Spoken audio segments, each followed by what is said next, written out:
അല്ലാഹുവിന്റെ പ്രവാചകൻ സല്ലല്ലാഹു അലൈഹി വസല്ലമ തങ്ങൾ ഒരു ദിവസം സുബഹി നമസ്കാരം കഴിഞ്ഞ് തന്റെ സ്വഹാബത്തിന്റെ എതിരെ തിരിഞ്ഞിരുന്നിട്ട് പറയുന്ന സ്വഹാബ, ഞാൻ ഇന്നലെ സ്വർഗം കണ്ടു സ്വഹാബ. ഞാൻ സ്വർഗത്തിലൂടെ ഇങ്ങനെ നടന്നു പോകുമ്പോൾ എന്റെ മുന്നിൽ ഒരു ചെറുപ്പക്കാരൻ നടന്നു പോവുകയാണ്. മുത്തുനബി പറയുന്ന സ്വർഗത്തിലൂടെ ഞാൻ നടന്നു പോകുമ്പോ എന്റെ മുന്നിലൂടെ ഒരു ചെറുപ്പക്കാരൻ നടന്നു പോകുന്നു. മുത്തുനബിക്ക് നല്ല പരിചയമുള്ള ചെറുപ്പക്കാരനാണ്. ആരാണെന്നറിയുന്നില്ല. അല്ലാഹുവിന്റെ പ്രവാചകൻ ചോദിക്കുന്നു, ജിബ്രീലേ, ആ പോകുന്ന ചെറുപ്പക്കാരൻ ആരാ ജിബ്രീൽ? യാ റസൂലല്ലാഹ്, സയ്യിദുനാ ബിലാൽ, മഹാനായ ബിലാൽ റളിയല്ലാഹു തആല അൻഹു. അല്ലാഹുവിന്റെ പ്രവാചകൻ വല്ലാത്ത അത്ഭുതമായി സ്വഹാബികളോട് പറയുന്ന, സ്വർഗ്ഗത്തിൽ എന്റെ മുന്നിൽ നടന്നു പോയ ചെറുപ്പക്കാരൻ ആരെന്നറിയുമോ? അത് ബിലാലാണെന്ന് നബി മുഹമ്മദ് മുസ്തഫ സല്ലല്ലാഹു അലൈഹി വസല്ലമ തങ്ങൾ പറയുമ്പോൾ ജിബ്രീൽ എന്ന മലക്കിനോട് ചോദിക്കുന്നു, എന്റെ ബിലാലിനെ നിനക്ക് എങ്ങനെ അറിയാ ജിബ്രീല്? എല്ലാ മലക്കുകൾക്കും അറിയാ, മലക്കുകളുടെ കൂട്ടുകാരനാണ് ബിലാൽ. അല്ലാഹുവിന്റെ പ്രവാചകൻ ബിലാലിനോട് ചോദിച്ചു, ബിലാലേ, നിന്നെ മലക്കുകൾക്ക് നല്ല പരിചയമാണ്, മലക്കുകൾക്ക് നിന്നെ വല്ലാത്ത ഇഷ്ടമാണ്, മലക്കുകളെ സ്നേഹിക്കുന്ന ചെറുപ്പക്കാരനാണ് നീ. അതുകൊണ്ട് നീ അതിനു വേണ്ടി എന്തേ നിന്റെ ജീവിതത്തിൽ ചെയ്യുന്നത്? എന്തെങ്കിലും ഒരു നല്ല കാര്യം നീ ചെയ്യുന്നുണ്ടോ? എന്തെങ്കിലും പ്രത്യേകമായിട്ട് നീ ചെയ്യുന്നുണ്ടോ? മഹാനായ ബിലാൽ തങ്ങൾ പറഞ്ഞു, യാ റസൂലല്ലാഹ്, എനിക്ക് എപ്പോഴും ഒളുവുണ്ടാകും നബിയേ, ദായിമുൽ ഉളൂ. ഒളു മുറിഞ്ഞാൽ അപ്പോൾ തന്നെ ഒളുവെടുക്കുന്ന ചെറുപ്പക്കാരനാ, ശുദ്ധിയായിട്ട് നടക്കുന്ന ചെറുപ്പക്കാരനാ, ഒളുവോടുകൂടി എപ്പോഴും നടക്കുന്ന ഒരു ചെറുപ്പക്കാരനാണ് മഹാനായ സയ്യിദുനാ ബിലാൽ. അതുകൊണ്ട് മലക്കുകൾക്ക് വല്ലാത്ത ഇഷ്ടമായിരുന്നു. ഈ സദസ്സിലിരിക്കുന്ന ആണുങ്ങളോടും പെണ്ണുങ്ങളോടും, നിങ്ങൾ 24 മണിക്കൂറും ഒളുവെടുത്ത് നടക്കണമെന്ന് ഞാൻ പറയുന്നില്ല. പക്ഷേ ഈ പള്ളിയിലെ നമസ്കരിക്കാൻ വരുന്ന സമയത്തെങ്കിലും നമസ്കരിക്കണമെങ്കിൽ ഒളുവെടുക്കണമല്ലോ, നമസ്കരിക്കണമെങ്കിൽ ഒളുവെടുക്കണമല്ലോ. ആ ഒളുവെടുക്കുന്ന സമയത്തെങ്കിലും നിനക്ക് നല്ലതുപോലെയൊന്ന് ഒളുവെടുത്തുകൂടെ? ഒളു എന്ന് പറഞ്ഞാൽ എന്തെന്നറിയോ? ഒളുവെടുത്താൽ അല്ലാഹു തരുന്ന പ്രതിഫലം എന്തെന്നറിയോ? മഹാനായ നബി മുഹമ്മദ് മുസ്തഫ, നബി മുഹമ്മദ് മുസ്തഫ സല്ലല്ലാഹു അലൈഹി വസല്ലമ തങ്ങൾ ബിലാൽ എന്ന് പറയുന്ന ചെറുപ്പക്കാരനോട് ചോദിച്ചു, മലക്കുകൾക്കൊക്കെ നിന്നെ വലിയ ഇഷ്ടമാ, സ്വർഗത്തിൽ എന്റെ മുന്നിൽ കൂടെ നീ പോകുന്നത് ഞാൻ കണ്ടു, നീ എന്ത് നല്ല കാര്യമാ ചെയ്യണേ? ബിലാൽ തങ്ങൾ പറഞ്ഞു, നബിയെ, ഞാൻ എപ്പോഴും ഒളുവോടുകൂടിയാ നടക്കുന്നത്, എപ്പോഴും ഒളുവോടുകൂടി നടക്കുന്ന അതുകൊണ്ട് മലക്കുകൾക്ക് വലിയ ഇഷ്ടമാണ്. ഞാൻ നിങ്ങളോട് 24 മണിക്കൂർ ഒളുവെടുക്കണമെന്ന് ഞാൻ പറയണില്ല. നിസ്കരിക്കാൻ പോകുന്ന സമയത്ത് ഒന്ന് നിൽക്കണം ഹൗദിന്റെ കരയിൽ. പല മോഡലിൽ ഒളുവെടുക്കുന്നത് കാണാം. ഒന്ന് ഹൗദിന്റെ കരയിൽ നിൽക്കണമെന്നേ. ഏതൊക്കെ മോഡലാ ഒളുവെടുക്കുന്നറിയോ? 3 പ്രാവശ്യം വെള്ളം കോരി കൈയുടെ മുട്ട് വരെ ഇത്തിരി കൂടെ കയറ്റി കഴുകി അതിന് വേറെ പ്രതിഫലം ആലോചിക്കണം. മുട്ടുവരെ കഴുകിയാ മതി. ആ മുട്ടിനെക്കാളും അല്പം മുകളിലേക്ക് ആ കഴുകുന്നത് കയറ്റി കഴുകി അതിന് വേറെ പ്രതിഫലം. എന്താ കഴുകാനാ പ്രവാചകൻ പറഞ്ഞ്. ഇന്ന് ചെറുപ്പക്കാര് പള്ളിക്കാരെല്ലാം അങ്ങോട്ട് പോയി നോക്കിക്കേ. ഹൗദിന്റെ കരയിൽ നിന്ന ഇവന് കഴുകാനൊന്നും സമയമില്ല. ഇവൻ ഈ വെള്ളത്തിന്റെ അകത്തിട്ട് 3 മുക്കല ഇങ്ങനെ. അല്ലാഹു അക്ബർ, 3 മുക്കലെന്നേ. എടാ, ഒരു 3 മുടി നനഞ്ഞാ മതി. നീ ഇങ്ങനെ പെയിന്റ് അടിക്കുന്നത് എന്തിനാടാ മോനെ? ഒന്ന് നല്ലതുപോലെ തടകിക്കൂടെ? നിനക്ക് നഷ്ടമൊന്നുമില്ലല്ലോ, നിനക്ക് നഷ്ടമൊന്നുമില്ലല്ലോ. എന്തേ പ്രതിഫലം? എന്തേ ഒളു എന്ന് പറഞ്ഞ എന്താ? ഒളുവെന്ന് പറഞ്ഞ എന്തിനാ ഒളുവെടുക്കുന്നത്? ഈ ഒളുവെടുത്താൽ അല്ല തരുന്ന പ്രതിഫലം എന്താ? മഹാനായ നബി മുഹമ്മദ് മുസ്തഫ സല്ലല്ലാഹു അലൈഹി അബൂ ഹുറൈറ റളിയല്ലാഹു തആല അൻഹു റിപ്പോർട്ട് ചെയ്ത ഹദീസിൽ കാണാം, 70,000 മലക്കുകളുമായിട്ട് ജിബ്രീൽ അലൈഹിസ്സലാം മുത്തുനബിയുടെ മുന്നിലേക്ക് ഇറങ്ങി വന്നു. ഒരു സ്വർണത്തിന്റെ സിംഹാസനം പ്രവാചകന്റെ മുന്നിൽ കൊണ്ടുവന്നിട്ടു. എന്നിട്ട് തന്റെ അതിനകത്ത് കയറിയിരുന്നിട്ട് ജിബ്രീൽ അലൈഹിസ്സലാം തന്റെ ചിറക് കൊണ്ട് ഭൂമിയിൽ അടിച്ചു. അടിച്ച സ്ഥലത്ത് നിന്ന് വെള്ളം പൊട്ടി വരാൻ തുടങ്ങി. ജിബ്രീൽ അലൈഹിസ്സലാം മുത്തുനബിയോട് പറഞ്ഞു കൊടുത്തു, നബിയെ, ഒളുവെടുക്കേണ്ടത് എങ്ങനെയാണെന്ന് കണ്ടുപഠിച്ചോ. എന്നിട്ട് ജിബ്രീൽ അലൈഹിസ്സലാം ഒളുവെടുത്ത് കാണിച്ചു കൊടുത്തു. പ്രവാചകനോട് പറഞ്ഞു ഇതുപോലെ ഉളുവെടുക്കാൻ. റസൂലുള്ളാഹി തങ്ങളും അതുപോലെ ഉളുവെടുത്തു. എന്നിട്ട് പ്രവാചകൻ തന്റെ സ്വഹാബികളോട് പറഞ്ഞു, സ്വഹാബ, എങ്ങനെയാ ഉളുവെടുക്കേണ്ടതെന്ന് നിങ്ങൾ കണ്ടുപിടിച്ചോ. ലോകത്തിന്റെ നേതാവ് ഉളുവെടുത്ത് കാണിച്ചു കൊടുത്തു. എന്നിട്ട് പറഞ്ഞു, ഞാൻ ചെയ്ത് കാണിച്ചു തന്നതുപോലെ നിങ്ങൾ ആരെങ്കിലും ഉളുവെടുത്താൽ നിങ്ങളുടെ ജീവിതത്തിൽ ചെയ്ത പാവങ്ങൾ മുഴുവനും അള്ളാഹു പുറത്തു തരുമെന്ന് നബി മുഹമ്മദ് മുസ്തഫ. മോനെ, പ്രവാചകന് കാണിച്ചു തന്നതുപോലെ നീ ഒന്ന് ഉളുവെടുത്താൽ നിന്റെ കണ്ണുകൊണ്ട് കണ്ട പാപമുണ്ടല്ലോ, നിന്റെ ചെവി കൊണ്ട് കേട്ട പാപമുണ്ടല്ലോ, നാവ് കൊണ്ട് പറഞ്ഞ പാപമുണ്ടല്ലോ, കൈകൊണ്ട് പിടിച്ച പാപമുണ്ടല്ലോ, കാലുകൊണ്ട് നടന്ന പാപമുണ്ടല്ലോ, അള്ളാഹു നിനക്ക് പുറത്തു തരുമെന്ന് നബി മുഹമ്മദ് മുസ്തഫ. ഒളിവെടുക്കുന്ന സമയത്ത് ഒരു മനുഷ്യന് സൂക്ഷ്മതയോടുകൂടി മുത്തുനബി ഒളിവെടുത്തതുപോലെ ഒളിവെടുത്ത നിന്റെ ഉമ്മ പ്രസവിച്ചതുപോലെ നീ മാറുമെന്ന് നബി മുഹമ്മദ് മുസ്തഫ. അതാ ഒളു. എന്തിനാ ഒളിവെടുക്കണേ? അള്ളാഹിനെ കാണാനല്ലേ ഒളിവെടുക്കണേ? എന്ത് ചിന്തിക്കാത്ത? എടാ, നീ അള്ളാഹുവിനെ കാണാനാ ഒളിവെടുക്കുന്നേ, വേറെ ഒന്നിനുമല്ല. ഒളിവെടുത്തിട്ടേ നിനക്ക് നിസ്കരിക്കാൻ പറ്റൂ, ഒളിവില്ലാതെ നിസ്കരിക്കാൻ പറ്റൂല. ഇതാർക്കറിയാം? പണ്ട് രണ്ട് ചെറുപ്പക്കാരും മഗ്രിബ് നിസ്കരിക്കാൻ പള്ളിയിൽ പോവാ. മഗ്രിബ് നിസ്കരിക്കാൻ വേണ്ടി പള്ളിയിലേക്ക് പോകുമ്പോൾ ഇമാം അവസാനത്തെ അത്തഹിയ്യാത്തിലിരിക്കുക. ഒരുത്ത ഒളിവെടുക്കാൻ പോയി, ഒരുത്തം പള്ളിക്കകത്ത് കയറി നിസ്കരിച്ചു. രണ്ടുപേരും നമസ്കാരം കഴിഞ്ഞ് ഇറങ്ങി വരുമ്പോ ഈ പള്ളിക്കകത്ത് കയറിപ്പോയവൻ കൂട്ടുകാരനോട് ചോദിച്ചു, നിനക്ക് ജമാഅത്ത് കിട്ടിയോ? ഇല്ലടാ, ഞാൻ ഒളിവെടുത്തിട്ട് ചെന്നപ്പോഴത്തേക്ക് നിസ്കാരം കഴിഞ്ഞു. അപ്പൊ ഇവൻ പറയാ, ഓഹ്, ഞാനെങ്ങാണ് ഒളിവെടുക്കാൻ പോയിരുന്നെങ്കിൽ എന്റെ ജമാഅത്തും പോയൻ എന്ന് പറഞ്ഞാൽ ഈ പൊട്ട ഒളു പോലും എടുത്തില്ല. അതവസ്ഥ. ഞാനും നിന്റെ കൂടെ ഒളിവെടുക്കാൻ വന്നെങ്കിൽ എനിക്കും ജമാഅത്തില്ല. ഇതാ ഇന്നത്തെ അവസ്ഥ. എന്റെ ചങ്ങാതി, നീ എന്തിനാ പള്ളി വരുന്നേ? നിനക്ക് 27 ഇരട്ടി പ്രതിഫലല്ലേ വേണ്ടേ? ജമാഅത്തിന്റെ പ്രതിഫലം നിനക്ക് കിട്ടണം. നീ പള്ളി വരുമ്പോ ഉസ്താദ് അത്തഹിയ്യാത്തിലാണെങ്കിൽ അവിടെ ഇരിക്കട്ടെ, നിനക്കെന്താ?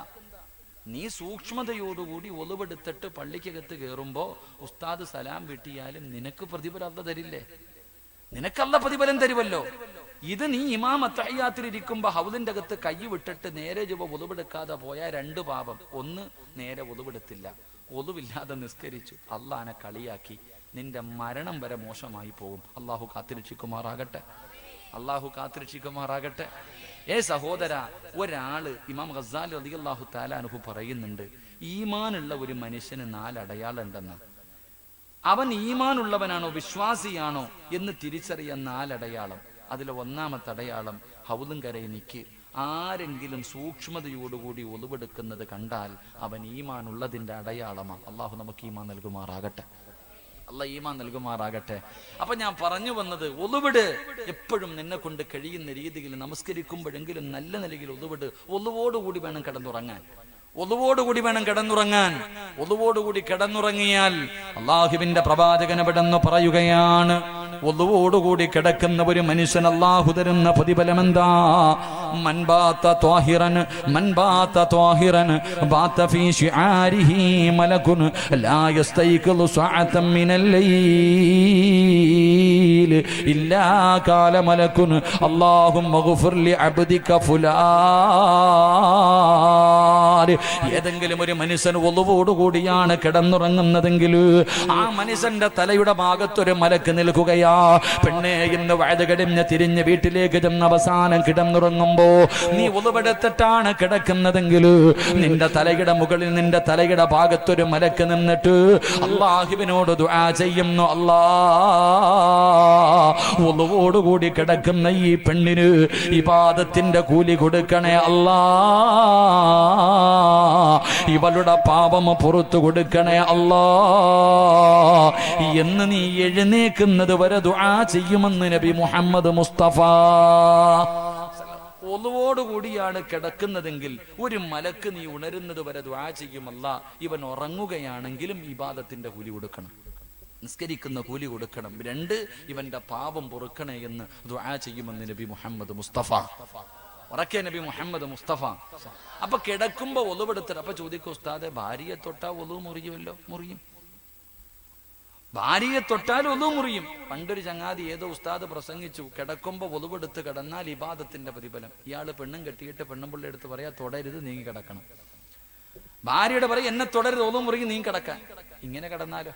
അങ്ങനെ കിടക്കണമെന്നല്ല, നീ ഒളിവോടുകൂടി കിടക്ക്. എന്റെ ഭാര്യ തൊട്ട മുറിഞ്ഞാ മുറിയട്ടെ, മുറിഞ്ഞാ മുറിയട്ടെ, കിടക്കുമ്പോ ഒതുവോടുകൂടി കിടക്ക്. അള്ളാഹു നമുക്ക് ഈമാൻ നൽകുമാറാകട്ടെ. ആ കിടപ്പിലെങ്ങും മരിച്ചാലോ, ഒതുവോടുകൂടി കിടക്കുന്ന സമയത്ത് നീ മരിച്ചാൽ എന്ത് പ്രതിഫലമെന്നറിയോ?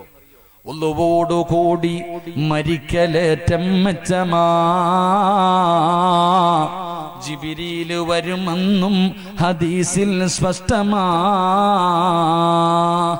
ഒളുവോടുകൂടിയാണ് ഒരു മനുഷ്യൻ മരിക്കുന്നതെങ്കിൽ അവന്റെ റൂഹ് പിടിക്കുന്ന സമയത്ത് മുഖറബുൽ അംലാക്കും മലക്ക് ജിബ്രീൽ അലൈഹിസ്സലാം ഇറങ്ങി വരുമെന്ന് നബി മുഹമ്മദ് മുസ്തഫ.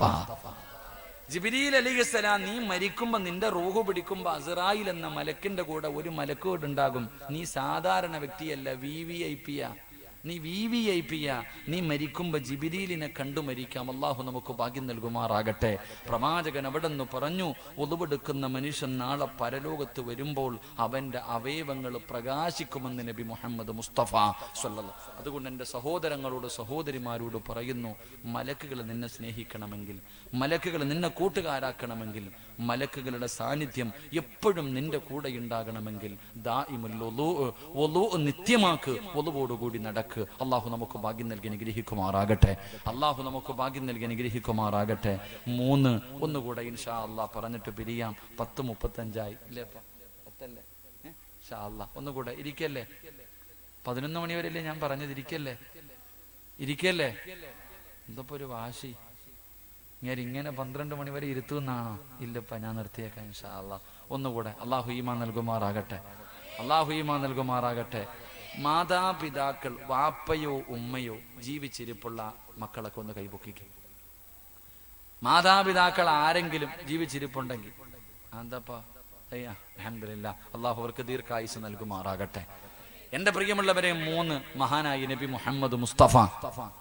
ഉറക്കെ മഹാനായ നബി മുഹമ്മദ് മുസ്തഫ സ്വല്ലല്ലാഹു അലൈഹി വസല്ലമ തങ്ങൾ ഉറക്കത്തിൽ നിന്ന് എഴുന്നേറ്റിരുന്ന് ചിരിക്കുകയാണ്. അള്ളാഹുവിന്റെ പ്രവാചകൻ സ്വല്ലല്ലാഹു അലൈഹി വസല്ലമ തങ്ങൾ ഉറക്കത്തിൽ നിന്ന് എഴുന്നേറ്റിരുന്ന് ചിരിക്കുക. പ്രവാചകൻ അങ്ങനെ ചിരിക്കാറില്ല, ചില സന്ദർഭങ്ങളിൽ മാത്രമേ ചിരിച്ചിട്ടുള്ളൂ. അപ്പൊ പ്രവാചകന് ചിരിക്കുന്നത് കണ്ടപ്പോൾ ആയിഷ ബീവി റളിയല്ലാഹു തആല അൻഹ ചോദിച്ചു, നബിയെ, എന്തിനാ നബിയെ ചിരിക്കുന്നത്? കാരണം ഉറക്കത്തിൽ നിന്ന് എഴുന്നേറ്റിരുന്ന് ചിരിച്ചാ ചോദിക്കുമല്ലോ. നമ്മുടെ ഭാര്യമാരെന്താ ചോദിക്കുക? ആയിഷ ബീവിക്ക് അറിയാം, എന്തെങ്കിലും കാരണമില്ലാതെ പ്രവാചകൻ ചിരിക്കൂല, എന്തെങ്കിലും കണ്ടിട്ടുണ്ടാകും, എന്തെങ്കിലും അത്ഭുതം സംഭവിച്ചിട്ടുണ്ടാകും, അതുകൊണ്ടാണ് മുത്തുനബി ചിരിച്ചേ. നമ്മൾ ചിരിച്ചാൽ പെണ്ണുമ്പിള്ള ചിന്തിക്ക് ഇങ്ങാർക്ക് ഭ്രാന്ത് പിടിച്ചല്ല, ഉസ്താദിന്റെ അടുക്കൽ എങ്ങാനും രാവിലെ കൊണ്ടുപോകണം, അങ്ങനല്ലേ ചിന്തിക്കാറ്. അള്ളാഹു നമുക്കൊക്കെ നല്ല ജീവിതം നൽകുമാറാകട്ടെ. അള്ളാഹു നമ്മുടെയൊക്കെ ഭാര്യമാരെ സാലിഹത്തായ ഭാര്യമാരാക്കി തരുമാറാകട്ടെ. ആമീൻ പറവാപ്പ. നിന്റെ പെണ്ണുമ്പിള്ള തലതിരിഞ്ഞു പോയാ കഴുത്തറുത്തിട്ട് കണ്ടവന്റെ കൂടെ ഒളിച്ചോടുന്ന പെണ്ണുങ്ങളുടെ കാലവാ. അള്ളാഹു കാത്തുരക്ഷിക്കുമാറാകട്ടെ. അള്ളാഹു നമ്മുടെ ഭാര്യമാരെയൊക്കെ സാലിഹത്തായ ഭാര്യമാരാക്കി തരുമാറാകട്ടെ. ഇവിടത്തെ പെണ്ണുമ്പിള്ളയെ സ്വർഗത്തിൽ ഭാര്യയായിട്ട് കിട്ടണമെന്ന് ആഗ്രഹമുള്ള ഭർത്താക്കന്മാരൊന്ന് കൈവക്കിക്കേ.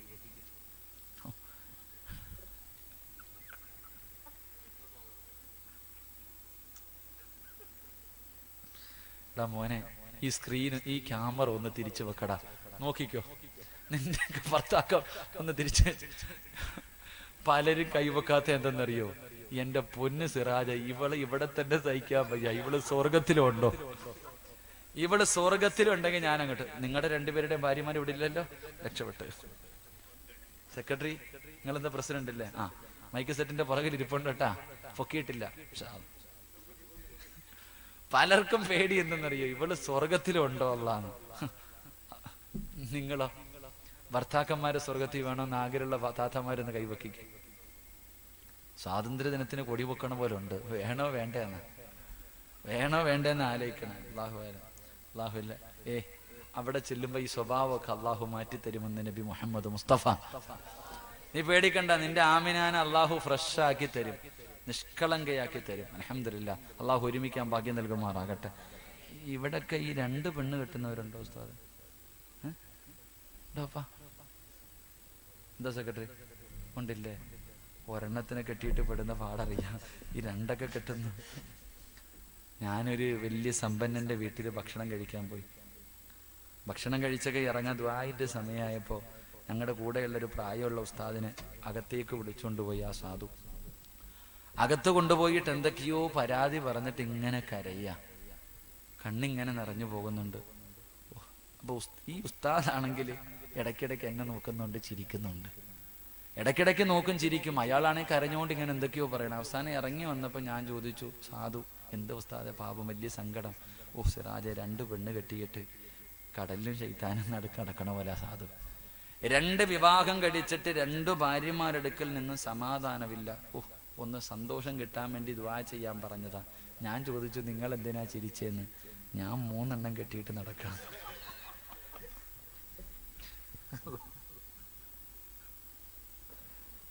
ഈ പാവപ്പെട്ട 3 എണ്ണം കെട്ടിയിട്ട് എവിടെ നിന്നാ ഇനി വന്ന ഇതാവസ്ഥ? അല്ലാഹു നമുക്കൊക്കെ നല്ല ജീവിതം നൽകുമാറാകട്ടെ. ഒരു ചെറുപ്പക്കാരൻ പറഞ്ഞു, ഉസ്താദെ ഞാൻ 2 പെണ്ണ് കെട്ടി, ഇവളുമാര് 2 പേരും ഒന്ന് ഒരുമിച്ചിരുന്നെങ്കിൽ എത്ര നല്ലതാ. 2നും 2 വീടാ ഉസ്താദെ, ഞാൻ ഇങ്ങനെ കിടന്ന് ഓടുക, നിങ്ങളൊന്ന് ദുആ ചെയ്യാൻ. ഞാൻ പറഞ്ഞു, ഇവളുമാര് 2 പേരും ഒറ്റ കെട്ടാകാൻ ഒരു വഴിയേ ഉള്ളൂ. എന്തൊക്കെ പറഞ്ഞിട്ടും 2 ഭാര്യമാരും തമ്മിൽ ഒരുമിക്കുന്നില്ല. ഞാൻ പറഞ്ഞു, ഇനി ഒറ്റ വഴിയേ ഉള്ളൂ ഇവർ ഒരുമിക്കാൻ. അപ്പൊ ചോദിച്ചു, എന്താണ്? 3ാമതൊന്നുകൂടെ കെട്ടാൻ പോവാന്ന് പറയാൻ പറഞ്ഞു. 3ാമതൊന്നുകൂടെ കെട്ടാൻ പോവാൻ. അപ്പൊ അവളുമാർ 2 പേരും ഒരുമിച്ച്. എന്തായാലും നിങ്ങളാരും കെട്ടുവൊന്നും വേണ്ട കേട്ടോ, 4 കെട്ടാന്ന് പറഞ്ഞിട്ട് ഓടി നടന്നൊന്നും കെട്ടണ്ട. അല്ലാഹു അഅലം. അല്ലാഹു നമുക്കുള്ളത് കൊണ്ട് തൃപ്തിപ്പെടാൻ ഭാഗ്യം നൽകുമാറാകട്ടെ. എന്തപ്പോ ഞാൻ പറഞ്ഞു വന്നേ? എന്തോ പറഞ്ഞപ്പോ കല്യാണക്കാരും കയറിയതാ. എന്തേപ്പോ പറഞ്ഞു വന്നേ? എന്തേ പറഞ്ഞേ? മഹാനായി നബി മുഹമ്മദ് മുസ്തഫ സല്ലല്ലാഹു അലൈഹി വസല്ലമ തങ്ങൾ ചിരിക്കുന്നത് കണ്ടപ്പോ ആയിഷ ബീവി ചോദിച്ചു, എന്തിനാ നബിയെ ചിരിക്കുന്നേ? എന്തേ നബിയെ ചിരിക്കുന്നേ? അള്ളാഹുവിന്റെ പ്രവാചകൻ സല്ലല്ലാഹു അലൈഹി വസല്ലമ തങ്ങൾ പറയുകയാണ്, റഅയ്തു ഫിൽ ജന്നതി ബാരിഹാ വസമിഅ സൗത ഖാരിആ. ഉറക്കത്തിൽ നിന്ന് എഴുന്നേറ്റിരുന്ന് ചിരിക്കുന്ന മുത്തുനബി പറയുന്നു, ആയിഷ ഞാൻ സ്വർഗം കണ്ടു ആയിഷ. അള്ളാഹുവിന്റെ അനുഗ്രഹങ്ങൾ കൊണ്ട് നിറച്ച സ്വർഗമുണ്ടല്ലോ, ആ സ്വർഗത്തിലൂടെ ഞാനിങ്ങനെ നടന്നു പോകുമ്പോ ആ സ്വർഗത്തിന്റെ മധ്യഭാഗത്തൊരു കൊട്ടാരത്തിന്റെ അകത്തിരുന്നൊരു ചെറുപ്പക്കാരൻ ഖുർആൻ ഓതുകയാ. ആ സ്വർഗത്തിന്റെ മധ്യഭാഗത്ത് ഒരു കൊട്ടാരത്തിന്റെ അകത്തിരുന്ന് ആരോ ഖുർആൻ ഓതുകയാണ്. അല്ലാഹുവേ, ആരാ തമ്പുരാന് ഈ സ്വർഗത്തിന്റെ മധ്യഭാഗത്തൊരു വീട് കെട്ടിയിട്ട് ആ വീടിന്റെ അകത്തിരുന്ന് ഖുർആൻ ഓതാൻ ഭാഗ്യം കിട്ടിയ മനുഷ്യനാരാ? അല്ലാഹുവിന്റെ പ്രവാചകൻ അവിടെന്ന് ചോദിക്കുന്നു, ജിബ്രീൽ. ആരാണ് ജിബ്രീല്? ആരാണ് ജിബ്രീല്? അല്ലാഹുവിന്റെ സ്വർഗത്തിന്റെ മധ്യഭാഗത്തൊരു കൊട്ടാരം കിട്ടി, ആ കൊട്ടാരത്തിന്റെ അകത്തിരുന്ന് ഖുർആൻ ഓതുന്ന മനുഷ്യനാരാ? യാ റസൂലല്ലാഹ്, അങ്ങയുടെ സഹാബി ഹാരിസയാണ് നബിയേ.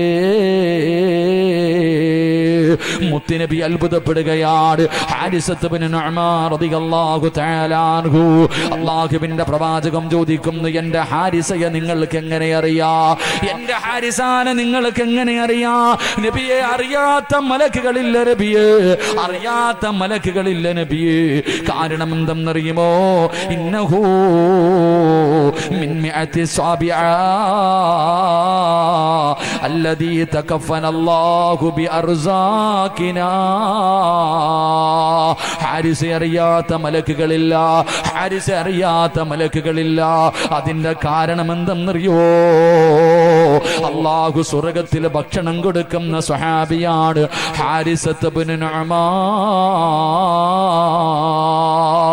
അല്ലാഹു സ്വർഗത്തിൽ ഭക്ഷണം കൊടുക്കുന്ന സ്വഹാബിയാ. പ്രവാചകൻ അവിടെ നിന്ന് അത്ഭുതപ്പെടുകയാണ്. അല്ലാഹുവിന്റെ പ്രവാചകൻ ഇത് പറഞ്ഞു കൊടുക്കുമ്പോ ആയിഷ ബീബി റളിയല്ലാഹു തആല അൻഹ അവിടെ നിന്ന് ചോദിക്കുന്നു, നബിയേ, യാ റസൂലല്ലാഹ്, അല്ലാഹുവിന്റെ പ്രവാചകരേ, സ്വർഗത്തിൽ സ്വന്തമായിട്ടൊരു വീട്, സ്വർഗത്തിന്റെ മധ്യഭാഗത്ത് സ്വന്തമായിട്ടൊരു ഭവനം, അതുമാത്രമല്ല അല്ലാഹു സ്വർഗത്തിൽ ഭക്ഷണം കൊടുക്കുന്ന സ്വഹാബിയാ. ഇത് കിട്ടാനുള്ള കാരണം എന്താ? ആയിഷ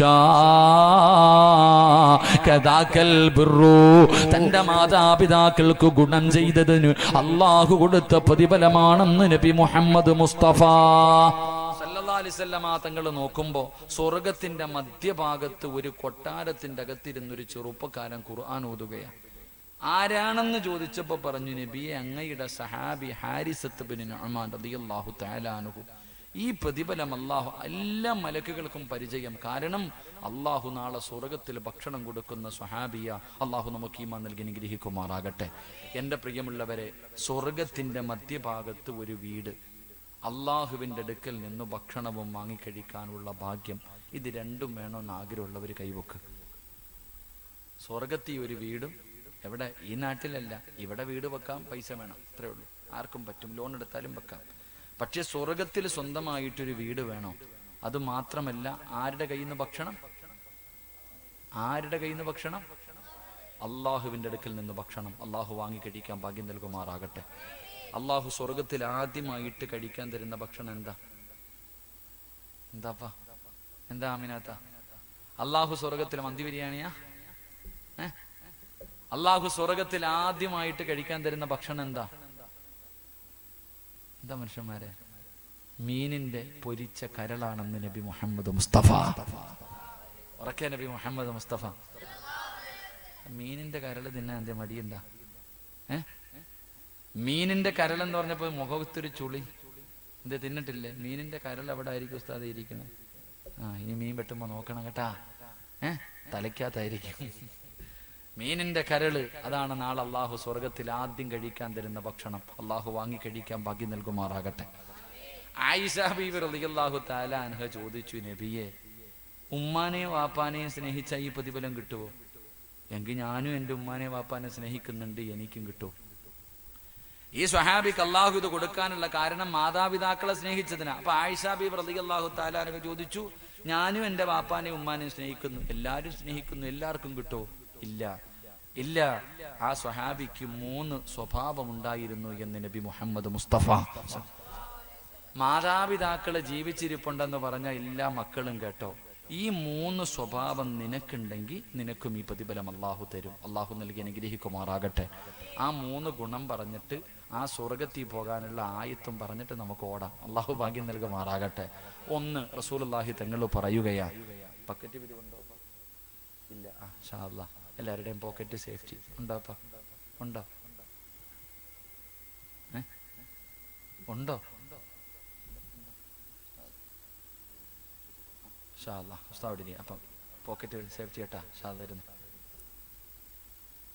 അള്ളാഹുവിന്റെ പ്രവാചകൻ സല്ലല്ലാഹു അലൈഹി വസല്ലമ തങ്ങളോട് തന്റെ പ്രിയപ്പെട്ട ഭാര്യയായ ആയിഷ ബീവി റളിയല്ലാഹു തആല അൻഹ അവിടുന്ന് ചോദിക്കുന്നു, യാ റസൂലല്ലാഹ്,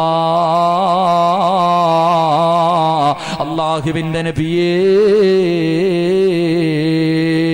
എന്താണ് നബിയേ സ്വർഗത്തിൽ സ്വന്തമായിട്ടൊരു വീട്, അള്ളാഹുവിന്റെ അടുക്കൽ നിന്നുള്ള ഭക്ഷണവും വാങ്ങിക്കഴിക്കാൻ ഭാഗ്യം കിട്ടണമെന്ന് വല്ലാത്ത മോഹമുണ്ട് നബിയേ. അതിനെന്തേ ചെയ്യേണ്ടത്?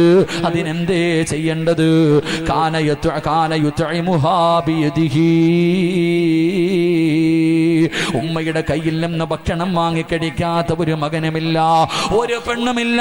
ഉമ്മയുടെ കയ്യിൽ നിന്ന് വാപ്പയുടെ കയ്യിൽ നിന്ന് ഭക്ഷണം വാങ്ങിക്കഴിക്കാത്ത ഒരാണോ പെണ്ണോ ഈ സദസ്സിലില്ല. ഇന്നും നമുക്ക് കൊതിയാണ്, നമ്മുടെ ഉമ്മയുടെ കയ്യിൽ നിന്ന് ഭക്ഷണം വാങ്ങിക്കഴിക്കാൻ വല്ലാത്ത മോഹമാണ്. എങ്കിലും കൈ പൊക്കിയവരോട് ഞാനൊരു ചോദ്യം ചോദിക്കട്ടെ, മനുഷ്യ, ഇന്ന് വരെ നീ നിന്റെ ഉമ്മയ്ക്ക് ഭക്ഷണം വാരിക്കൊടുത്തിട്ടുണ്ടോ? പെങ്ങളെ പെറ്റതള്ളയ്ക്ക് നിനക്ക് ജന്മം തന്ന നിന്റെ വാപ്പ, നിന്നെ ഒരുപാട് കഷ്ടപ്പെട്ട് വളർത്തിയ നിന്റെ ഉപ്പ, നിന്റെ ഉപ്പയ്ക്ക് നീ ഇന്ന് വരെ ഒരു ദിവസമെങ്കിലും, ഒരു നേരമെങ്കിലും, ഒരു പ്രാവശ്യമെങ്കിലും നിന്റെ കൈ കൊണ്ട് ഭക്ഷണം വാരിക്കൊടുത്തിട്ടുണ്ടോ? പറ ചെറുപ്പക്കാരാ, പറ സഹോദരാ, നിന്റെ ഉമ്മയ്ക്കും വാപ്പയ്ക്കും നീ ഇന്ന് വരെ ഭക്ഷണം വാരിക്കൊടുത്തിട്ടുണ്ടോ? വാരിക്കൊടുത്താൽ അള്ളാഹു നിനക്ക് ഈ പ്രതിഫലം തരുമെന്ന് നബി മുഹമ്മദ് മുസ്തഫ. ഉമ്മയ്ക്കും ഉപ്പയ്ക്കും ഭക്ഷണം വാരിക്കൊടുക്കുന്ന ഏതു മകനാവുള്ളത്? നിനക്കതിന് സമയമില്ലല്ലോ. ഉമ്മാന് ഭക്ഷണം വാരിക്കൊടുക്കാൻ നിനക്ക് എവിടെയാ സമയം? എവിടെയാ ഉസ്താദേ, ഞാൻ വാരിക്കൊടുത്താ ഉമ്മ തിന്നുവോ? പോയി ചോദിക്കടാ ചെറുപ്പക്കാരാ. ഇന്ന് വാഴ്ന്നു കഴിഞ്ഞ് പിരിഞ്ഞ് നിന്റെ വീട്ടിലേക്ക് കടന്നു ചെന്നു, ഇല്ലെങ്കിൽ നാളെ എപ്പോഴെങ്കിലും ഒരു സമയം പടച്ചവനെ നിന്റെ ഉമ്മയ്ക്ക് നിന്റെ ഭാര്യ ഭക്ഷണവുമായി ചെല്ലുമ്പോ കയ്യിൽ വാങ്ങിയിട്ട് പറയാ ഞാൻ കൊടുക്കാം എന്ന് പറഞ്ഞിട്ട് നിന്റെ ഉമ്മാന്റെ റൂമിലേക്ക് കടന്നു ചെല്ലണം. പ്രായം ചെന്ന് തുണിയതാ, പ്രായം ചെന്ന് തൊലിയെല്ലാം ചുളുങ്ങിയ ആ പാവം തള്ളയെ ഇങ്ങനെ നീ ഒന്ന് കെട്ടിപ്പിടിച്ചിട്ടൊരു ചുംബനം കൊടുക്കണം. അല്ലാ, ഉമ്മയ്ക്ക് എന്ത് ഇഷ്ടമെന്നറിയോ മോനെ? ഉമ്മായിക്ക് നീ ഒരു ഉമ്മ കൊടുത്താ മോനെ, നീ എപ്പോഴും ചെറുപ്രായത്തിൽ നിന്റെ ഉമ്മയ്ക്ക് ഉമ്മ കൊടുക്കാതെ നീ എങ്ങും പോയിട്ടില്ല. പക്ഷേ ഇന്ന് നീ വളർന്നു ഭാര്യയും മക്കളുമായപ്പോ പെറ്റതള്ളയെ ഒന്ന് നോക്കാൻ പോലും നിനക്ക് സമയമില്ല. എങ്കിലും നാളെ ഉച്ചയ്ക്ക് ഭക്ഷണം എടുക്കുമ്പോ ഉമ്മാന്റെയും വാപ്പാന്റെയും റൂമിൽ ചെന്നിട്ട് ആ പാവം മാതാപിതാക്കളുടെ കവിളിൽ ഒരു ഉമ്മ കൊടുത്തിട്ട് ഉമ്മയോട് ചോദിക്കണം, ഉമ്മാ എനിക്കൊരാഗ്രഹമുണ്ടുമ്മ, സാധിച്ചു തരുവോ? എന്തേടാ മോനെ, എന്തേടാ മോനെ? ഉമ്മ എനിക്കൊരുപാട് ഭക്ഷണം വാരി തന്നിട്ടുണ്ടല്ലോ. ഈ കാണുന്ന ശരീരമൊക്കെ എൻ്റെ ഉമ്മ പട്ടിണി കിടന്നിട്ട് എനിക്ക് തന്ന് വളർത്തിയതാണല്ലോ. അതുകൊണ്ടുമ്മാ എനിക്കൊരിക്കലെങ്കിലും എൻ്റെ ഉമ്മാനൊന്ന് ഭക്ഷണം വാരിത്തരണമെന്ന് കൊതിയുണ്ടുമ്മാ. നോക്കടാ മോനെ, ഇത് ചോദിക്കുമ്പോ നിന്റെ ഉമ്മാന്റെ കണ്ണിലൊന്ന് നോക്കണം. നിന്റെ വാപ്പ കരയുന്നത് നിനക്ക് കാണാ, സന്തോഷത്തിന്റെ കണ്ണുനീരാ. സഹോദരാ, അള്ളാന്റെ റസൂല് പറയുകയാണ്, നിന്റെ ഉമ്മയ്ക്കും വാപ്പയ്ക്കും നീ ഭക്ഷണം വാരി കൊടുക്ക്. നാളെ അള്ള നിനക്ക് ഈ പ്രതിഫലം തരുമെന്ന് നബി മുഹമ്മദ് മുസ്തഫ. ചില സഹോദരിമാരിരുന്ന് കരയുന്ന, ഉസ്താദേ എന്റെ ഉമ്മാന് വാരി കൊടുക്കണമെന്ന് എനിക്ക് മോഹമുണ്ട്, എന്റെ വാപ്പയ്ക്ക് വാരി കൊടുക്കാൻ ആഗ്രഹമുണ്ട്. രണ്ടുപേരും ഈ പള്ളിപ്പറമ്പില് ഖബറിന്റെ അകത്താണല്ലോ, എനിക്കതിനുള്ള ഭാഗ്യമില്ലല്ലോ. വാപ്പാ, നിനക്ക് അങ്ങനെയെങ്കിലും ഒന്ന് തോന്നിയാ മതി നിനക്ക് രക്ഷപ്പെടാൻ.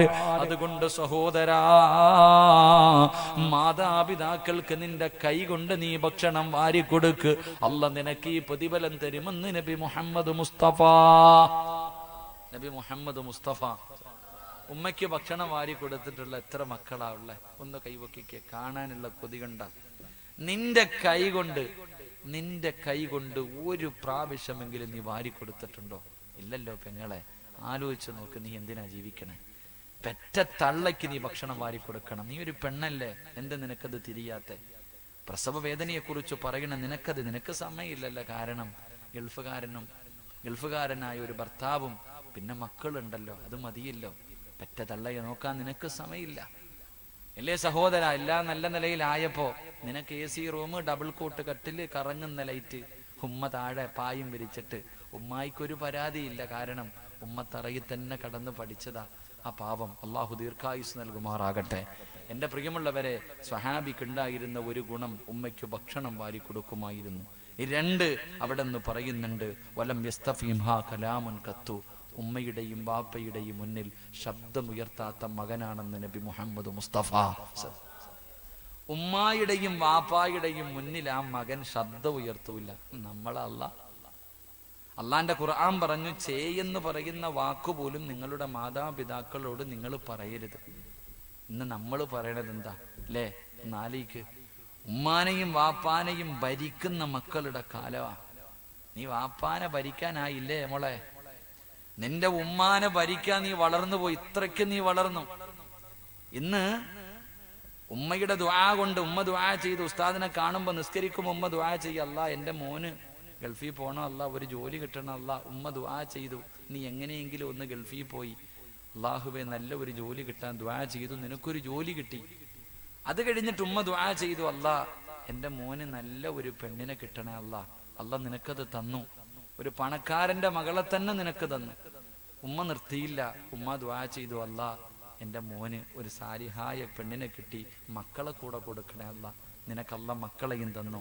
ഉമ്മ പിന്നെയും ദുആ ചെയ്തു, അല്ലാ എല്ലാവർക്കും വീടായി, എന്റെ മോന് കൂടെ ഒരു വീട് കൊടുക്കണേ അല്ലാ. അങ്ങനെ നിനക്ക് വീടുമായി. ഇതെല്ലാം നിനക്ക് കിട്ടിയപ്പോ ഇന്ന് ഉമ്മാനോട് നീ പറയണ എന്തെന്നറിയോ?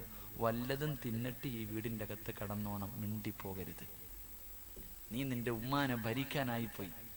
നിനക്ക് വലിയ ആളായപ്പോ വാപ്പാനെ നീ ഭരിക്കാനായിപ്പോയി. അള്ളാഹു കാത്തിരക്ഷിക്കുമാറാകട്ടെ. അല്ലേ പെണ്ണെ, ഉമ്മാനെ നോക്കിയിട്ട് എത്ര നാളായി?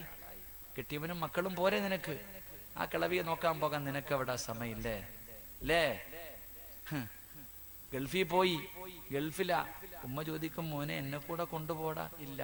ഓ പൈസ ഇല്ല ഉമ്മ, വിസ അടിക്കാൻ വലിയ പാടാ ഉമ്മ, കെട്ടിയ പെണ്ണിനെ ഗൾഫിൽ കൊണ്ടുപോയി കൂടെ നിർത്തിയിരിക്കുക, കൊല്ലങ്ങളായിട്ട് ഉമ്മ ചോദിക്കുന്നു ഒന്ന് കൊണ്ടുപോകാം. ഒരു ദിവസം പെട്ടെന്ന് ഉമ്മാനോട് പറയാ, ഉമ്മ വിസ എടുത്തിട്ടുണ്ട് വരണം കേട്ടോ. ഉമ്മ വിചാരിക്കുക എൻ്റെ മോൻ അല്ലാ എന്നോട് സ്നേഹമുണ്ട്, അവന് എന്നെ കാണാനുള്ള കൊതി കൊണ്ടായിരിക്കും എന്നെ വിളിക്കണത്. ഉമ്മ ഇവിടെ നിന്ന് ഗൾഫിൽ പോയി, അവിടെ ചെന്നപ്പോഴാ അറിയണേ എന്തിനാ കൊണ്ടുപോയെന്നറിയോ, പെണ്ണും പിള്ളയുടെ പ്രസവം എടുക്കാൻ. അള്ളാഹു ഈമാൻ നൽകുമാറാകട്ടെ. എന്തിനാ കൊണ്ടുപോയെ? മക്കളിങ്ങനെ വലിയ സ്നേഹം കാണിച്ച് വരുമ്പോ പെണ്ണുമ്പിള്ള പ്രസവിക്കാറായി, ഒരുത്തിയെ വിളിച്ചു നിർത്താൻ 40 ദിവസത്തിന് 40,000 കൊടുക്കണം. ഉമ്മയാകുമ്പോ 5 പൈസയും കൊടുക്കണ്ടല്ലേ അല്ലേ? ചെറുപ്പക്കാരൻ പാപ്പായോട് ഇന്ന് വരെ വിളിക്കത്തുമില്ല, ചിലവനും കൊടുക്കത്തില്ല, സ്നേഹവും കാണിക്കത്തില്ല. പെണ്ണ് കെട്ടിക്കിട്ട് ഒരു ദിവസം വിളിക്കുന്നു, വാപ്പാ രാത്രി പെണ്ണുമ്പിള്ള ഒറ്റയ്ക്ക് കിടക്ക, വീട്ടിൽ ആരുമില്ല, അവളും മക്കളും മാത്രമേ ഉള്ളൂ, ഒന്ന് കാവല് കിടക്കാൻ പോവെന്ന്. വാപ്പാടെ ജോലി എന്തെന്നറിയോ? ഇന്ന് വാപ്പാടെ ജോലി നിന്റെ പെണ്ണുമ്പിള്ളയുടെ വീടിന് കാവല് കിടക്കല. അള്ളാഹു കാത്തുരക്ഷിക്കുമാറാകട്ടെ. എൻ്റെ പ്രിയമുള്ളവരെ, റസൂലുള്ളാഹി സ്വല്ലല്ലാഹു അലൈഹി വസല്ലമ തങ്ങൾ പറഞ്ഞു, ഉമ്മാന്റെയും ബാപ്പാന്റെയും മുന്നിൽ നീ ശബ്ദമുയർത്തരുത്, ഉയർത്തിയാൽ അള്ളാഹു കാത്തുരക്ഷിക്കുമാറാകട്ടെ.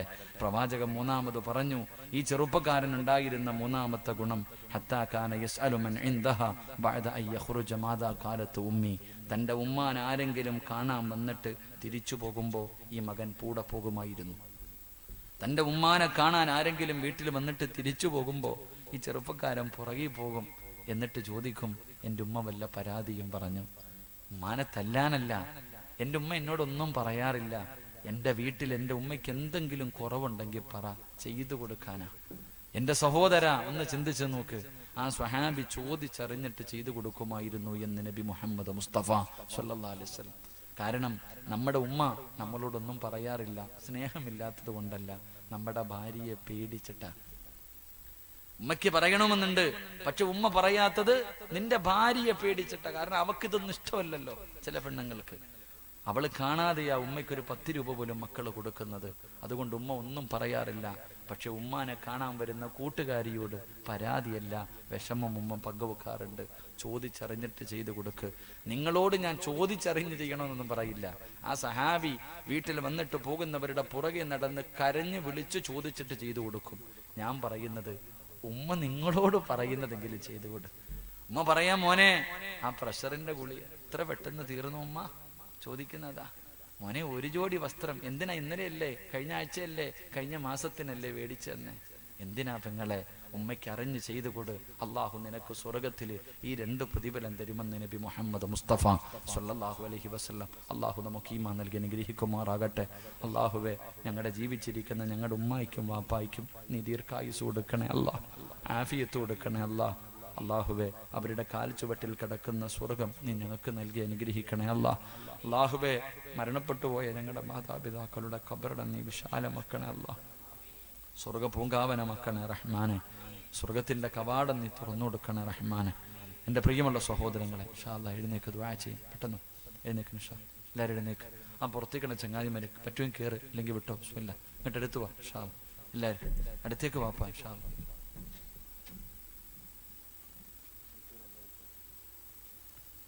വാപ്പാ ഇങ്ങോട്ട് അടുത്ത് ചങ്ങായിമാരെ മൊബൈലൊക്കെ കളഞ്ഞിട്ട് ഇങ്ങോട്ട് വാ ഇൻഷാ അല്ലാഹ്. എല്ലാവരും അൽഹംദുലില്ലാഹ് ഒരു 3 സ്വലാത്ത്. സ്വല്ലല്ലാഹു അലാ മുഹമ്മദ്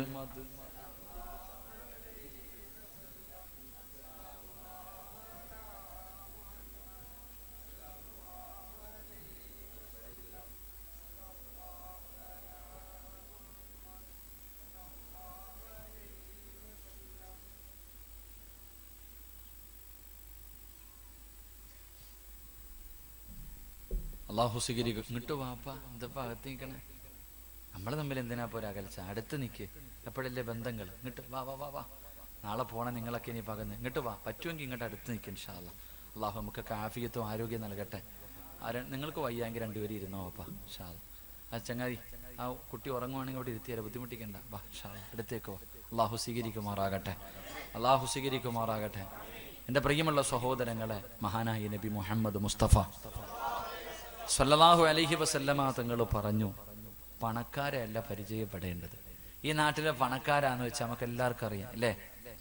ഈ നാട്ടിലെ ഏറ്റവും പണമുള്ളവൻ ആരാന്ന് വെച്ചാൽ എല്ലാവർക്കും അറിയാം. എന്നാൽ ഈ നാട്ടിലെ പാവപ്പെട്ടവൻ ആരാണെന്ന് നിങ്ങൾക്ക് അറിയൂ? ഈ നാട്ടിൽ ഒരു നേരത്തെ അന്നത്തിന് വകയില്ലാത്തവൻ ആരാന്ന് വെച്ചാൽ ഈ മഹലിന്റെ പ്രസിഡന്റിന് വെച്ചാൽ അറിയോ? അറിയില്ല. ഹത്തീബിനറിയോ? അറിയില്ല. നിങ്ങൾക്കറിയില്ല. എന്നാൽ ഈ നാട്ടിലെ ഏറ്റവും നല്ല പണമുള്ളവൻ ആരാ? എല്ലാവർക്കും അറിയാം. എങ്കിൽ പ്രവാചകൻ സല്ലല്ലാഹു അലൈഹി വസല്ലമ തങ്ങൾ പറഞ്ഞു, നിങ്ങൾ പാവപ്പെട്ടവനെ പോയി പരിചയപ്പെടണേ എന്ന് നബി മുഹമ്മദ് മുസ്തഫ സല്ലല്ലാഹു അലൈഹി വസല്ലമ തങ്ങൾ പറഞ്ഞു. പാവപ്പെട്ടവനെ നീ തെരഞ്ഞു പോണം, അവൻ ഇങ്ങോട്ടല്ല വരണ്ടേ. നീ പാവപ്പെട്ടവനെ തെരഞ്ഞ് കണ്ടുപിടിച്ചിട്ട് നീ പരിചയപ്പെടണേ, അവനുമായിട്ട് നീ കൂട്ടുകൂടണേ, നിനക്ക് പ്രയോജനമുണ്ടാകുമെന്ന് നബി മുഹമ്മദ് മുസ്തഫ. വെള്ളിയാഴ്ച പള്ളിയുടെ മുന്നിൽ പിരിവെടുക്കാൻ വരുന്നവനെ നീ പരിചയപ്പെടണം. നിന്റെ വീട്ടിൽ ഏതെങ്കിലും ഒരു പാവപ്പെട്ടവൻ യാചിക്കാൻ വന്ന അവനെ വിളിച്ച് വീടിന്റെ അകത്ത് കയറ്റിയിരുത്തി കുടിക്കാൻ ചായയും കൊടുത്തിട്ട് അവന്റെ വിശേഷങ്ങളും അന്വേഷിച്ചിട്ട് അള്ളാഹു നിന്നെ രക്ഷപ്പെടുത്തുമെന്ന് പറഞ്ഞ് നീ എന്തെങ്കിലും കയ്യിലുള്ളത് കൊടുത്തുവിടണേ എന്ന് നബി മുഹമ്മദ് മുസ്തഫ. നമ്മൾ ചെയ്യണമെന്ന് പറഞ്ഞാൽ 10 രൂപ എടുത്തു കൊടുത്തിട്ട് അസ്സലാമു അലൈക്കും വിട്ടോളാൻ, അവനോട് എന്ത് ചോദിക്കാൻ അല്ലേ? എങ്കിലും സത്യത്തിൽ ചെയ്യേണ്ടത് എന്ത്? ഒരു പാവപ്പെട്ടവൻ ഗതികേട് കൊണ്ട് ഇപ്പോ യാചനം നിരോധിച്ചിരിക്കുക. നിനക്ക് എന്ത് അവകാശത്തോടെ നിരോധിക്കാൻ? വരുന്നവൻ അവനുള്ളതല്ലേ അല്ല എഴുതിയിട്ടുള്ളൂ. അർഹനാവട്ടെ അർഹനല്ലാത്തവനാകട്ടെ അല്ല എഴുതിയതല്ലേ പോവും. നീ എന്തിനാ പേടിക്കണം? നിനക്ക് കൊടുക്കാൻ പറഞ്ഞാൽ നീ കൊടുക്കണം, ഇല്ലെങ്കിൽ നിന്റെ കാര്യം നിനക്ക്. അടിക്കാനും കൊല്ലാനും നമുക്കെന്ത് അവകാശം? എന്റെ പ്രിയമുള്ളവരെ, നിന്റെ വീട്ടിൽ യാചിക്കാൻ വരുന്നവനെ വിളിച്ച് വീടിന്റെ അകത്ത് കയറ്റാൻ നിനക്ക് മടി, കയറ്റി ഇരുത്തണം. എന്നിട്ട് അവന് കുടിക്കാൻ വെള്ളം കൊടുക്കണം. എന്നിട്ട് അവനോട് മാന്യമായ രീതിയിൽ സംസാരിക്കണം. അവന്റെ പ്രയാസങ്ങൾ ചോദിച്ചറിഞ്ഞിട്ട് നിന്നെ കൊണ്ട് കഴിയുന്നത് നീ കൊടുക്ക്. എന്നിട്ട് ദുആ ചെയ്, അവനെ സന്തോഷത്തോടെ പറഞ്ഞു വിട്, നീ രക്ഷപ്പെടുമെന്ന് നബി മുഹമ്മദ് മുസ്തഫ സല്ലല്ലാഹു അലൈഹി വസല്ലം. പ്രവാചകനോട് സ്വഹാബികൾ ചോദിച്ചു, നബിയെ, ഇവനെ പരിചയപ്പെട്ട എന്ത് കിട്ടുമെന്ന്? വീട്ടിൽ യാചിക്കാൻ വരുന്ന പാവപ്പെട്ടവനെ പരിചയപ്പെട്ടാൽ നമുക്കുള്ള നേട്ടം എന്താ? നാളെ പരലോകത്ത് വെച്ചിട്ട് അള്ളാഹു അവനോട് പറയുമത്രേ, നിന്നെ സഹായിച്ചവരെ നീ സ്വർഗത്തിൽ കൊണ്ടുപോക്കോ. എടാ, നിന്നെ സഹായിച്ച നിനക്ക് ഇഷ്ടമുള്ളവരുടെ കയ്യെ പിടിച്ച് സ്വർഗത്തിൽ കൊണ്ടുപോ. ആരോട്? യാചകനോട്. നിന്നെ മറക്കോ? ഈ നാട്ടിൽ എത്രയോ വീടുകൾ കയറിയിറങ്ങിയിട്ട് പലരും പൈസ കൊടുത്തു. എന്നാ വീടിന്റെ അകത്ത് വിളിച്ചു കയറ്റിയിരുത്തി വെള്ളവും കൊടുത്ത് വിശേഷവും അന്വേഷിച്ചിട്ട് അല്ല നിന്നെ സഹായിക്കുമെന്ന് അവനൊരു നല്ല വാക്കു പറഞ്ഞ് നിന്നെ അവൻ മറക്കൂല. നാളെ പരലോകത്ത് നിന്റെ കയ്യിൽ പിടിച്ച് അവൻ സ്വർഗത്തിൽ കൊണ്ടുപോകുമെന്ന് നബി മുഹമ്മദ് മുസ്തഫ. അതാ കൂട്ടുകൂടണമെന്ന് പറഞ്ഞ അവന്റെ ദുആ, അവന്റെ ഒരൊറ്റ ദുആ മതി ചങ്ങാതി, നിന്റെ തലമുറകൾ രക്ഷപ്പെടാൻ. അള്ളാഹു ഭാഗ്യം നൽകുമാറാകട്ടെ. ഈ പരിപാടിയുടെ പിന്നിലൊരു ലക്ഷ്യമുണ്ട്. ഈ നാട്ടിൽ ആരും സഹായിക്കാനില്ലാത്ത, ഒരു ഗതിയും പരഗതിയുമില്ലാത്ത പാവപ്പെട്ട പെൺകുട്ടികളുടെ വിവാഹത്തിന് വേണ്ടി സംഘടിപ്പിച്ച പരിപാടിയാണ്. നിങ്ങളെ കൊണ്ട് കഴിയുമെങ്കിൽ, ഞാൻ ആരോട് നിർബന്ധിക്കുന്നില്ല, നിങ്ങളെ കൊണ്ട് കഴിയുമെങ്കിൽ നിങ്ങളെ കൊണ്ട് കഴിയുന്നത് കൊടുക്കും. ഇന്നല്ല, ആ കല്യാണത്തിന്റെ സമയമാകുമ്പോൾ, ആ വിവാഹത്തിന്റെ സമയമാകുമ്പോൾ എൻ്റെ പ്രിയമുള്ളവരെ, നിങ്ങളെ കൊണ്ട് കഴിയുന്നത് നിങ്ങൾ കൊടുത്ത് സഹായിക്ക്. നാളെ ഈ നാട്ടിലെ ഏതെങ്കിലും ഒരു പെണ്ണ്, അള്ളാഹുവേ, എൻ്റെ ഉപ്പ ഉണ്ടായിരുന്നെങ്കിൽ ഈ ഗതി എനിക്ക് വരില്ലായിരുന്നല്ല, എന്നെ ആരും സഹായിക്കുന്നില്ല, വിവാഹപ്രായം കഴിഞ്ഞു. ഈ നാട്ടിലെ ഏതെങ്കിലും ഒരു പെണ്ണ് വീടിൻ്റെ അകത്തിരുന്ന് കരഞ്ഞ, വല്ലാഹി സത്യം, ഈ നാട്ടിലെ ഒറ്റ ഒരുത്തനും രക്ഷപ്പെടൂല. അള്ളാഹു നമ്മളെ കാത്തിരക്ഷിക്കുമാറാകട്ടെ. ഈ നാട്ടിലെ ഒരെണ്ണം പോലും അള്ളാഹ് അങ്ങനെയൊന്നും വെറുതെ വിടൂല. കാരണം ആ പെണ്ണിന്റെ കണ്ണീരിന് അത്ര വിലയുണ്ട്. സഹോദരി, നീയൊക്കെ എത്ര സ്വർണ്ണം ഇട്ടുകൊണ്ട് നടക്കുന്നു. നിന്റെ വീട്ടിൽ, നിന്റെ കുടുംബത്തിൽ ഒരു പാവപ്പെട്ട പെണ്ണ് ഒരു മോതിരം പോരെ ആ പാവപ്പെട്ടവർക്ക് രക്ഷപ്പെടാൻ എന്തേ കൊടുക്കാത്ത? നീ ഇട്ടുകൊണ്ട് നടന്നോ? അള്ളാഹു നിങ്ങൾക്ക് ഈമാൻ നൽകി അനുഗ്രഹിക്കുമാറാകട്ടെ. അതുകൊണ്ട് ഞാൻ നിർത്തുകയാ. എനിക്കൊന്നേ പറയാനുള്ളൂ, എന്നെ ചിലപ്പോൾ ഇനി നിങ്ങൾ കണ്ടില്ല എന്ന് വരാം. ആരാണ് ആദ്യം മരിക്കുന്നെന്നറിയില്ല. പ്രായമൊന്നും വേണ്ടല്ലോ ഒരു മനുഷ്യനും പ്രായം വേണ്ട, രോഗം വേണ്ട, മരണത്തിന് ഒന്നും വേണ്ട. അള്ളാഹു നമുക്ക് ഈമാൻ നൽകുമാറാകട്ടെ. ആദ്യം ആരാ പോണേന്ന് വെച്ചാ, എനിക്കൊരു പേടിയില്ല. എനിക്ക് 4.5 വയസ്സുള്ളൊരു മകനുണ്ട്, 8 മാസം പ്രായമുള്ളൊരു മകനുണ്ട്. എനിക്കെൻ്റെ ഭാര്യയെക്കുറിച്ചോ എൻ്റെ മക്കളെക്കുറിച്ചോ എനിക്കൊരാവലാതിയില്ല. എൻ്റെ ജീവിതത്തിലെ ഏറ്റവും വലിയ അഭിലാഷം മരിക്കുമ്പോൾ ഈമാനോടുകൂടി മരിക്കണം. എനിക്കതേ ആഗ്രഹമുള്ളൂ. അത് എപ്പോഴെവിടെ വെച്ചാണെങ്കിലും, ഇവിടെ വെച്ചാണെങ്കിലും സന്തോഷത്തോടെ പോകണം. അള്ളാഹു സാധിച്ചിരുമാറാകട്ടെ. അതുകൊണ്ട് എനിക്ക് പറയാനുള്ളത്, വാപ്പ, വഅദ് പറയുന്നതിലോ കേൾക്കുന്നതിലോ അല്ല, ഇത്രയും കാലം നീ ആർക്ക് വേണ്ടിയാ ജീവിച്ചേ? നിന്റെ മക്കൾക്ക് വേണ്ടി. നിന്റെ ഭാര്യയ്ക്ക് വേണ്ടി, നിന്റെ കൂടപ്പുറപ്പുകൾക്ക് വേണ്ടി, നിന്റെ കുടുംബക്കാർക്ക് വേണ്ടി അള്ളാഹു തന്ന ആയുസിന്റെ ഇത്രയും കാലം നീ കളഞ്ഞു. നിനക്ക് വേണ്ടി നീ എന്ത് ചെയ്തു വെച്ചിട്ടെന്ന് ചോദിച്ചാ വട്ടപ്പൂച്ചിമല്ലേ ഉള്ളൂ. നിന്റെ കയ്യിൽ നിനക്ക് വേണ്ടി ഇന്ന് രാത്രി നീ മരിച്ച കൊണ്ടുപോകാൻ നിന്റെ കയ്യിൽ എന്തുണ്ട് വാപ്പ? ഞാനൊരു സ്വന്തം മകനെ പോലെ ചോദിക്കാം, ഇന്ന് രാത്രി നീ മരിച്ച നിന്റെ കയ്യിൽ കൊണ്ടുപോകാൻ എന്തുണ്ട് പെങ്ങളെ? നീ പറ.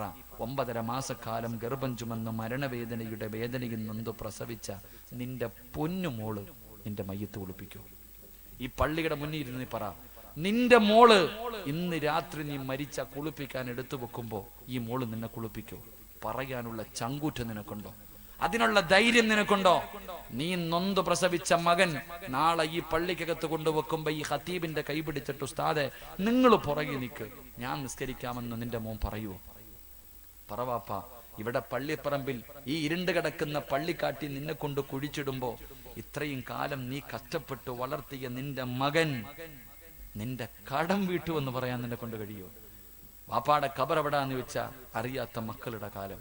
നിന്റെ ഖബറിന്റെ ചാരത്ത് വന്നിട്ട് തെറ്റാതെ കാണാതെ ഒരു യാസീൻ ഓതാൻ നിന്റെ മകന് കഴിയുവോ? അള്ളാഹു ഈമാൻ നൽകുമാറാകട്ടെ. അങ്ങനെ ഒരെണ്ണം നിനക്കുണ്ടെങ്കിൽ നിന്റെ ഈ ജീവിതം നിനക്ക് രക്ഷപ്പെട്ടു. നിന്റെ ഈ ജീവിതത്തിൽ ഒരു അർത്ഥമുണ്ട്. ഇല്ലെങ്കിൽ ആ പള്ളിക്കാട്ടി കിടന്ന് തെണ്ടേണ്ടി വരും. അള്ളാഹു കാത്തിരക്ഷിക്കുമാറാകട്ടെ.